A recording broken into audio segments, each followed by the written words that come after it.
And I hope that this lesson today will help us to see something very remarkable. Samson's third encounter. That means he had experience in this type of thing. This man Samson was getting ready for the sunset, when the darkness of night would close out a career of a chief of state, of a prime minister, of a king, of a prophet. He was a man that governed the whole of Israel. Here's a man that we see that he played with sin and seemingly won. We notice that in our communities too. His first encounter seemed to make him a hero, you know, because it ended up with so many dead that he had killed. Samson forgot that the story of the devil and of Satan and of Lucifer, that he did not win in heaven, that Adam did not win in the garden. You never win with sin. There's no winning with sin. He eternally lost his relationship with God, which was a tragedy. Samson forgot the whole stories of humanity, that wrong is always wrong and good is always good. He forgot that in the sons of Jacob, they didn't win. It was Joseph that won, who suffered hunger and humiliation, but was the winner. And so Samson, riding alone toward his destiny and his ultimate disaster, that is today's lesson. Samson began to rule when he was about 20 years of age. His elders and his parents taught him his place in history and how he should judge Israel. In Judges chapter 15 and verse 20, it says he judged Israel in the days of the Philistines for 20 years. That's a long time to be in office, as any politician can tell you. In Judges 16:31, his brethren and all the house of his father came down to Gaza, and they took him and brought him up and buried him between Zorah, which is right over this way here, and Eshtaol, which is like little kindred towns, in the burying place of Manoah, his father. He judged Israel for 20 years. And now for 3,000 years, men have talked about the life that he lived. This was Samson's third encounter. In Judges 16:4, it says it came to pass afterward that Samson loved a woman in the valley of Sorek.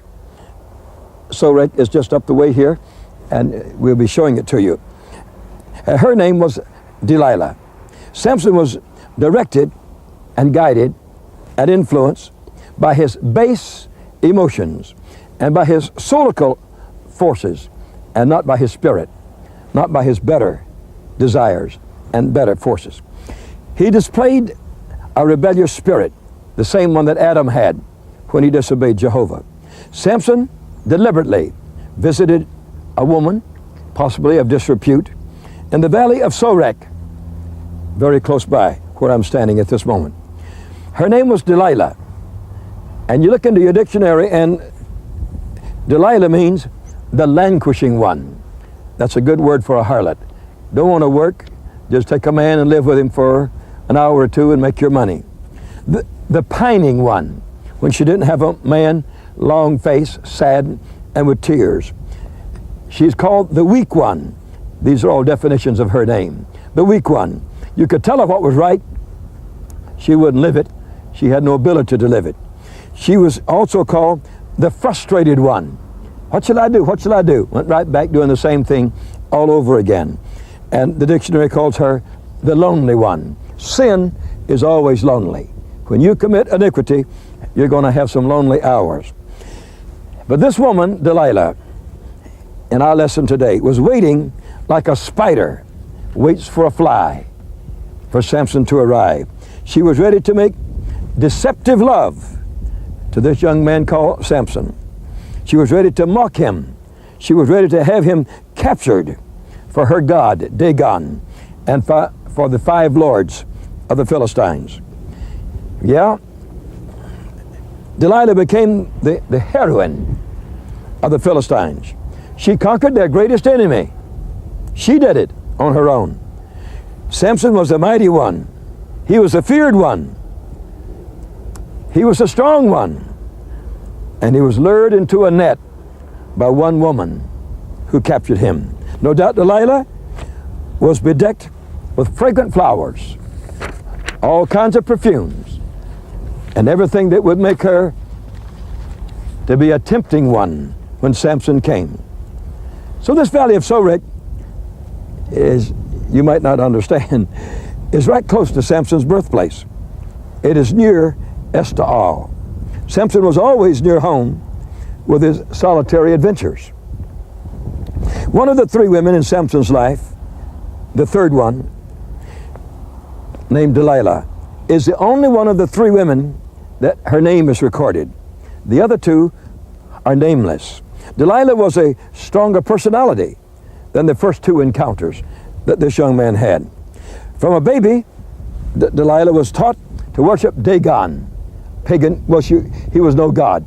He was just a demon that they worshiped, and an idol called the fish god, with a human top and a fish bottom, and of the Philistines. Delilah was willing to sell her body to an Israelite that she wasn't supposed to have any communication with, but her soul she kept for Dagon, the fish god, and her lust she kept for the five lords of the Philistines. No doubt they committed fornication with her too, but they brought her great wealth, and this she wanted. Delilah's loyalty could never be challenged. She kissed, she caressed, she had intercourse with Samson, but her true loyalty was always to a pagan society, to a pagan religion, and to a demon god. The Word of God describes it in Judges chapter 16, verse 4, when it came to pass that Samson loved a woman in the valley of Sorek, whose name was Delilah. The lords of the Philistines and the five great cities up and down the coast of the Mediterranean over here, they heard about this, and they came to her and said, Delilah, will you entice Samson and see wherein his great strength lieth? You see, they didn't know where the strength came from. They didn't know Jehovah God. And by what means we may prevail against this man, how we may bind him and afflict him. And then they moved in close to Delilah and said, honey, I want to tell you something. Each one of us five lords will give you 1,100 pieces of silver apiece. Yeah, you can buy a traitor. She sold her lover for silver. That's right. All right. She went to work on Samson. She called him into her room where they had fornication together. And while they were loving and kissing, in Judges 16 and 6, she said, Samson, would you please tell me wherein your great strength lies? I want to know. Will you tell me how you could be bound or afflicted by the Philistines? And Samson, being a little clever, and knowing that she was a pagan and a heathen, in verse 7 he said, you bind me with 7 green withs. You know, a green withe is a piece of a tree that hasn't been matured in any way or cured in any way, and it's wet and it's quite strong. You can wrap it and use it like a rope. And he said, if you do that with these 7 green withs that have never been dried, I'll be weak like another man. And so they tied him. You know, she had the Philistines right there with her. The enemy was hiding close by. And so she said, the Philistines be upon thee. He jumped up and broke those things, and they were gone. She put him into her arms. She rubbed her breast over the top of him. She kissed him and said, don't you love me? He said, yes, I love you. And chapter 11, he said back to her, if you bind me fast with new ropes that have never been occupied and never been used, then I will be weak like another man. Because in the second deception, she said, won't you please tell me? If you love me, won't you tell me? And she said, the Philistines be upon you. And he jumped up and he broke them off. And she said, you've deceived me again. So she began to make love to him all over again. Hug him and love him and kiss him and caress him. And then she said, now, you've deceived me twice. Please tell me how you could be like another man. Where is your great strength? So Delilah said to Samson, tell me, wherein is thy great strength, wherewith thou mightest be bound, or you can be afflicted? And then he told her all of his heart. Isn't that amazing? He said unto her, there's never been a razor upon my head. You know, he was giving her his spirit now. He was giving her his secrets. He says, I have been a Nazarite unto Jehovah from my mother's womb. If I be shaven, my strength will go from me, and I will become weak like another man. She sent quickly for the Philistine lord, said, I've got it. I've got it. Come on now. Come on up. Let us look at these three women and see them. These three women, the first one was a type of the world. Nothing morally wrong. He just married a heathen, which he had been told not to do. He was told not to ever marry a heathen, but to love only the people of Israel. The second woman was a type of the flesh. She was a harlot, and she was a whore. And she lived in the city of Gaza, right over here. And she was an open woman that anybody could come by and buy her body. And he went into her, a type of the flesh. It was worse than the world, because that was legitimate. They had a legitimate marriage. And the second one, it was the wild flesh performing. But in the third encounter, our lesson today is a type of the devil. Evidently, Samson could not see that every sin committed dragged him nearer to oblivion. And he didn't seem to realize that. This Philistine woman goes down in history as a temptress, as a manipulator of men, and as a deceiver. Her very name in the annals of history is a token of temptation, of being a temptress, and of a deceiver, deceiving a man that she was making love to him. You say, what motivated her? The Bible says the love of money is the root of all evil. She was motivated by money. In Judges 16:5, the lords of the Philistines came unto Delilah and said, entice Samson, see wherein his great strength lies, and if you will find it out, we will give you, every one of us, 1,100 pieces of silver. You say, how much would that be? The 5 lords of the Philistines really wanted Samson, because I'm going to show you how much it is. In Exodus chapter 30 and verse 12, the word says, when thou takest the sum of the children of Israel after their number, then shall they give every man a ransom for his soul unto the Lord when thou numberest them, and there shall be no plague among them. When thou numberest them, thou shalt give every one that passeth among them that are numbered half a shekel of the shekel of the sanctuary. And so the value of a man was 1/2 of a shekel. A shekel is 20 gerahs, G-E-R-A-H. And a half shekel would be a great offering unto the Lord. Now the law of Moses said that 1/2 shekel could ransom the soul of a man. You could buy a man for 1/2 a shekel. Now shekel was weighed money. Right here we have seen them weigh gold. This week you say, how much is this chain? Rather than saying this chain is $200, before your eyes they drop it on the scales and say, you see the weight of the gold? Now you know the price of the gold today, and you pay according to the international price of gold. And so gold and silver is still weighed. And in countries like this, you buy things by the weight of the gold that's in them. So a shekel was a standard of weight, and it was weighed money and not a coin. The weight was 11.46 grams of silver. So 2 1/2 shekels would make 1 ounce. Now, to show you how great this was, Micah, a priest of God, was paid 10 shekels a year for his labor. 10 shekels a year as a salary. So 1/2 a shekel could buy the soul of a man, and a minister labored for 1 whole year for 10 shekels. You can see what Delilah was getting when she was to receive 5,500 shekels. She could buy an army of 11,000 men. Brother, that was a fortune. That was a fortune. So the high position of a priest was only 10 shekels a year for his labor. And Delilah said, I will take 550 years of work. That was what she was getting. What a bounty for Samson's head. What an awful bounty for Samson's head. Nobody ever wanted so much money so badly as Delilah wanted it. As a harlot, she could never dream of that kind of money. She was now going to become the woman of the year. She was going to become the Miss Philistine, not the Miss America. She was going to become the lady of the Lords, and she was going to have more wealth than anyone around. She was capturing the mightiest man alive, and she succeeded in doing that. Yeah, Delilah was a bounty hunter. In bed with Samson, she whispered, "Samson, do you really and truly love me?" Samson replied, "Yes, I do." She said, "Then reveal to me the secret of your superhuman power that comes upon you."